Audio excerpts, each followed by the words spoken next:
तो आज का अपना टॉपिक है सेल। सेल के बारे में पहले भी पढ़ चुके हैं। सेल एक बहुत स्मॉल यूनिट है हमारी बॉडी की, जिसको आँखों से नहीं देखा जा सकता। मानव शरीर जो होता है असंख्य सूक्ष्म इकाइयों से मिलकर बना होता है, इसे सेल्स कहा जाता है। कोशिका शरीर का सबसे सूक्ष्म रूप है, जो एक मूलभूत संरचनात्मक क्रियात्मक इकाई है जो स्वतंत्र रूप से जीवन की क्रियाओं को चलाने में क्षमता रखती है। जीवन की क्रियाएं जैसे सारी क्रियाओं में सेल्स का रोल है, क्योंकि हमारा पूरा शरीर सेल से मिलकर बना है और जो भी क्रियाएं हो रही हैं वो सेल्स ही करवा रही हैं। शरीर के विभिन्न अंगों की कोशिकाओं में भिन्नता होती है।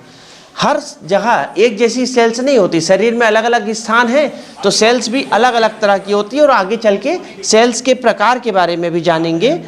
तो कई बार क्या होता है, कई सेल्स की मूलभूत जो संरचना होती है, जो बनावट होती है, वो एक जैसी होती है। सेल्स इतनी छोटी होती है देखने में कि वो दिखाई तो देती नहीं, माइक्रोस्कोप से आप देखोगे तब देख पाओगे आप उसको। और कई बार तो सेल को स्टेन करना पड़ता है। स्टेन करना मतलब रंजन करना। जैसे एक तरह से ये बोलना चाहिए कि जैसे सेल के अंदर जो अपन पिगमेंट्स पढ़ते हैं, तो पिगमेंट से उसको कलर करना पड़ता है। जैसे मिथाइलिन ब्लू हो गया एक, मान लो, है ना, मिथाइलिन ब्लू से नीला कर लिए। रंजन करना मतलब उसको रंगीन बना के पढ़ना पड़ता है ना। तो ये हिस्टोलॉजी टॉपिक के अंतर्गत ये आप बहुत ज़्यादा पढ़ोगे। न्यूक्लियस को अलग रंग में देखोगे, साइटोप्लाज्म को अलग रंग में देखोगे, हिस्टोलॉजी के अंतर्गत पढ़ोगे।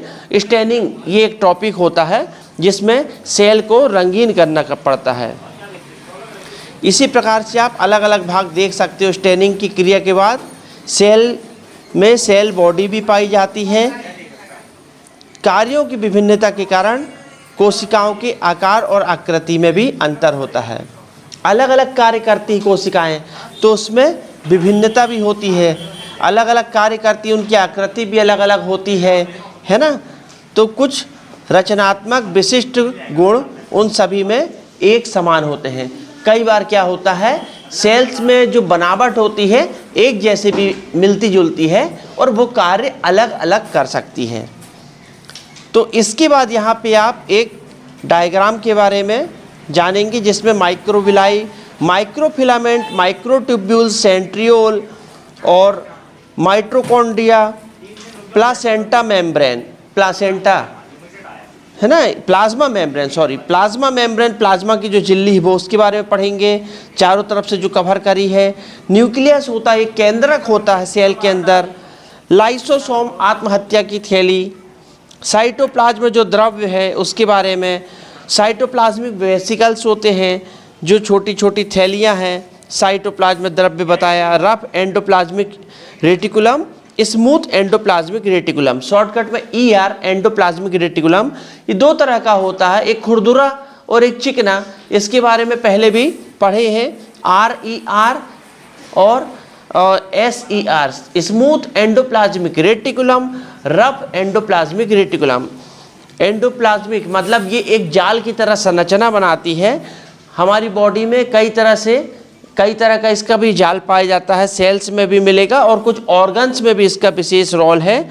जैसे स्प्लीन वगैरह में अपन इसको अभी कुछ दिन बाद इसको पढ़ेंगे। न्यूक्लियस के अंदर न्यूक्लियाई होता है। और राइबोसोम, जिनको प्रोटीन की फैक्ट्री कहा जाता है। राइबोसोम में प्रोटीन का संश्लेषण होता है, प्रोटीन बनता है। गोल्गी एपरेटस, गोल्गी एपरेटस जो होता है ये कुछ पदार्थों को लाने ले जाने में, एक्सचेंज करने में ये मदद करता है। इसके बाद हम जानते हैं सेल के स्ट्रक्चर के बारे में। स्ट्रक्चर यानी सेल की अब जो संरचना है कि सेल किन किन चीज़ों से मिलकर बनी है। तो सेल के मुख्य 3 भाग होते हैं। 3 भागों में बांट के इसको हम पढ़ाई करेंगे। पहला सेल मेम्ब्रेन बोले या सेल की दीवार बोले, वाल बोले, तो कला या भित्ति सेल की। दूसरे नंबर में बात करते हैं साइटोप्लाज्म, जो द्रव्य होता है जिसकी बात करें, दूसरा नंबर हुआ। और तीसरे नंबर में हम बात करते हैं न्यूक्लियस, केंद्रक की बात करते हैं। तो आइए तो सबसे पहले अपन पढ़ते हैं सेल मेम्ब्रेन क्या है। मेम्ब्रेन यानी झिल्ली। और झिल्ली कैसी होती है, पतली होती है, सबसे बाहर होती है, बाह्य परत कहलाएगी जी। प्लाज्मा मेम्ब्रेन इसको नाम दिया गया है। यहाँ पर वसा यानी लिपिड, प्रोटीन और लवणों की 2 परतों वाली साल्ट, इसकी 2 परतों वाली ये झिल्ली होती है। इसकी उत्पत्ति कोशिका द्रव्य से होती है। कैसे बनती है? कोशिका द्रव्य से, मतलब साइटोप्लाज्म में जो द्रव्य है उससे उत्पत्ति हो जाती है। कोशिका कला से समस्त कोशिकाओं को सहारा मिलता है, कोशिकाओं का एक पृथक अस्तित्व बनता है। इस कारण पास की कोशिकाओं से ये अलग रहती हैं। परंतु कोशिका कला इतनी सूक्ष्म होती है कि समीपस्थ कोशिका की भित्ति से अधिक सट जाती है। यानी क्या है? एक सेल से बाजू में दूसरी सेल से, फिर बाजू में तीसरी सेल से एक साथ कोशिकाएं एक साथ सटी हुई हैं। अब एक की झिल्ली, दूसरे की झिल्ली, तीसरे की झिल्ली, ये सब पास पास है कोशिकाओं की, है ना। जैसे एक बर्तन में बहुत सारी बॉल रख दोगे, यदि आप एक बर्तन के अंदर बॉल ही बॉल रख दोगे, सबकी दीवारें आपस में चिपक जाएंगी कि नहीं? बस वही संरचना हमारे शरीर में, एक की बाजू में एक सेल्स है। तो इसी तरह से अपने को संरचना माइक्रोस्कोप में भी देखने को दिखाई दे जाएगी। पारदर्शी होगी, अर्धपारगम्य में होगी। तो अर्धपारगम्य मतलब कुछ चीज़ें पार होंगी, कुछ चीज़ें पार नहीं होंगी। और पारदर्शी यानी ये पूरी चीज़ें, कुछ चीज़ पार हो जाए। जैसे अब मान लो एक कोशिका के अंदर का यदि कोई मटेरियल है तो दूसरी कोशिका में जाना चाहता है तो वो ट्रांसफ़र हो जाएगा। अब जैसे कुछ ज़रूरी चीज़ है जो कोशिका को जिंदा रखने के लिए ज़रूरी चीज़ है, जैसे मान लो प्रोटीन के बड़े बड़े कण, मान लो एक उदाहरण पढ़ते हैं, तो मान लो उसको शरीर को, मान लो कोशिका को ज़रूरत है आपके, तो वो उसको पार नहीं होने देगा। क्यों? क्योंकि कोशिका को जिंदा रहने के लिए कुछ चीज़ें तो उसको भी चाहिए होगी ना। सब कुछ थोड़ी दे देगा वो, जो ज़रूरी चीज़ है आदान प्रदान करने की वो दे देगा वो। तो कोशिका कला के कार्यों की बात करती है। मेम्ब्रेन किस तरह से कार्य करती है? ये कॉमन संरचनाओं की रक्षा करती है, बाह्य उत्तेजनाओं को ग्रहण करती है। संरचना, नर्म चीज़ों की रक्षा करना, और बाह्य उत्तेजना से भी अपने को ग्रहण करती है। बाह्य उत्तेजना जैसे अब ठंडी का मौसम आ गया, गर्मी का मौसम आ गया, चींटी काट रही, मच्छर काट रही, उत्तेजना नहीं कहलाई क्या? वही चीज़ों से अपना आदेश आदान प्रदान करना, ग्रहण करके ये उसमें सब में मदद करेगी। इससे होकर कोशिका रक्त से पोषक तत्व ऑक्सीजन ग्रहण करना।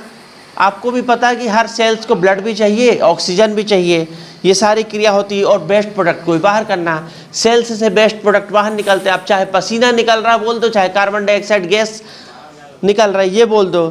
तो इस प्रकार से कोशिका के द्वारा भी शरीर से निष्कासन का भी कार्य होता रहता है। शरीर से मतलब उत्सर्जी पदार्थ भी शरीर से वो बाहर करती रहती है।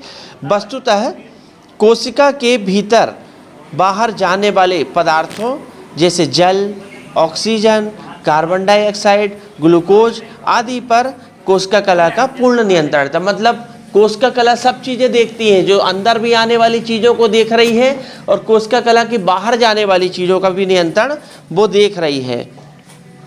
और इस प्रकार जीव द्रव्य की, प्रोटोप्लाज्म की रासायनिक संरचना को बनाए रखने में मदद करती है। प्रोटोप्लाज्म साइटोप्लाज्म का एक के अंदर एक न्यूक्लियस में जो प्रोटोप्लाज्म होता है उसकी बात कर रहा है। द्रव्य है ये भी एक, तो जीव द्रव्य नाम दिया गया है इसको। अगली हमारी संरचना हुई साइटोप्लाज्म। साइटोप्लाज्म केंद्रक के अतिरिक्त, न्यूक्लियस के अतिरिक्त कोशिका के भीतर पूरे में पाया जाता है। मतलब न्यूक्लियस के अंदर नहीं पाया जाता साइटोप्लाज्म। द्रव्य तो है लेकिन न्यूक्लियस में नहीं पाया जा रहा। बाहर जितना फैला हुआ जो द्रव्य है न्यूक्लियस के बाहर तरफ, वो सब साइटोप्लाज्म, मतलब सेल मेम्ब्रेन के अंदर पे है और न्यूक्लियस के बाहर पे है। ये भी एक द्रव्य है, साइटोप्लाज्म पर आधारित है, आधारित है। इसी पर कोशिका की समस्त मूलभूत क्रियाएं होती है। साइटोप्लाज्म क्या करता है?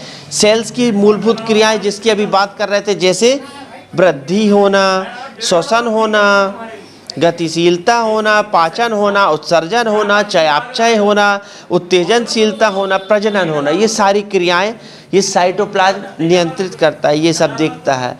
जीवित अवस्था में साइटोप्लाज्म में बहुत सारी क्रियाएं बहुत तेज़ी से होती हैं जिससे कोशिकाएं जिंदा रहती है। साइटोप्लाज्म कुछ ऐसा माहौल बना के रखता है कि सेल्स बहुत अच्छी तरह से उसमें मैच्योर बनी रहे, जिंदा रहे, उसमें माहौल बना के रखता है वैसा। साइटोप्लाज्म की संरचना जीवित अवस्था में क्या होता है देखना, कोशिकाएं जीवित रहती है इसमें, और जीवित अवस्था में संरचना को देखना असंभव होता है। अतः इसके गठन का पता नहीं चलता। साइटोप्लाज्म कैसे निर्माण हो रहा है उसके गठन का पूरी तरह से पता नहीं चलता। कभी कभी साइटोप्लाज्म नष्ट भी हो जाता है। इसमें रासायनिक परिवर्तन भी होते हैं। इसके नष्ट होने पर जैविक क्रियाएं, मतलब सेल के अंदर जो क्रियाएं पड़ रही थी वो रुक जाती हैं, और साइटोप्लाज्म यदि नष्ट हो जाएगा तो व्यक्ति की मृत्यु भी हो सकती है। तो ये साइटोप्लाज्म की थ्योरी थी, ये इंट्रोडक्शन था। और भी साइटोप्लाज्म के बारे में चीज़ें दी हुई हैं कि साइटोप्लाज्म के अंतर्गत दशा को परिवर्तित करने की क्षमता पाई जाती है। भिन्न भिन्न अवस्थाओं में इसकी संरचना भी भिन्न भिन्न हो सकती है। अब वैज्ञानिकों ने क्या अनुमान लगाया, यहाँ से थ्योरी कहती है वैज्ञानिक अलग अलग तरीके से सोचते हैं। यदि अलग अलग वैज्ञानिक तो अपनी अलग अलग थ्योरी लगाता है, तो वैज्ञानिकों ने कहा ये एक रंगहीन अर्धपारदर्शक चिपचिपा गाढ़ा द्रव होता है। तो कभी ये समांगियान एक जैसा दिखाई देता है, कभी कभी अलग अलग रचना विहीन दिखाई देने लगता है, कभी इसमें जाल सा दिखाई देता है, कभी कभी बीच में से तरल पदार्थ भरा रहता है। तो इस तरह की, कभी कभी इसमें झाग दिखाई देता है, फैन दिखाई देता है। इस तरह की अलग अलग मतलब थ्योरी मिलेगी। इसमें गोल कण तैरते दिखाई देते हैं, कभी कभी कोई जाल बता देगा। तो कुल मिला के कोई बोलेगा वैक्यूल से इसके अंतर्गत, वैक्यूल से यानी कोष्ठ, वायु भरी हो चाहे द्रव से भरे हो, एक कोष्ठ मतलब थैली जैसा एक गोलाकार संरचना एकदम।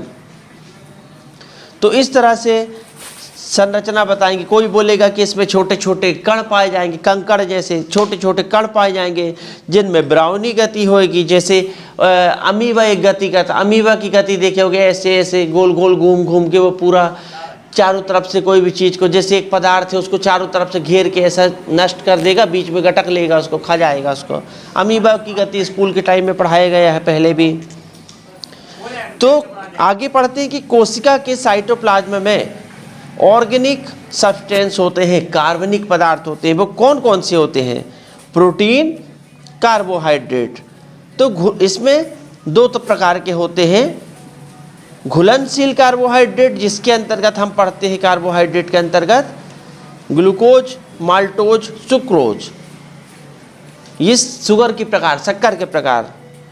अघुलनशील कार्बोहाइड्रेट स्टार्च, जैसे ग्लाइकोजन, सेल्यूलोज, ये हरी सब्जी भाजी में मिलेगा, वो गन्ना में और दूध में मिलेगा, ऊपर वाला जो पढ़े।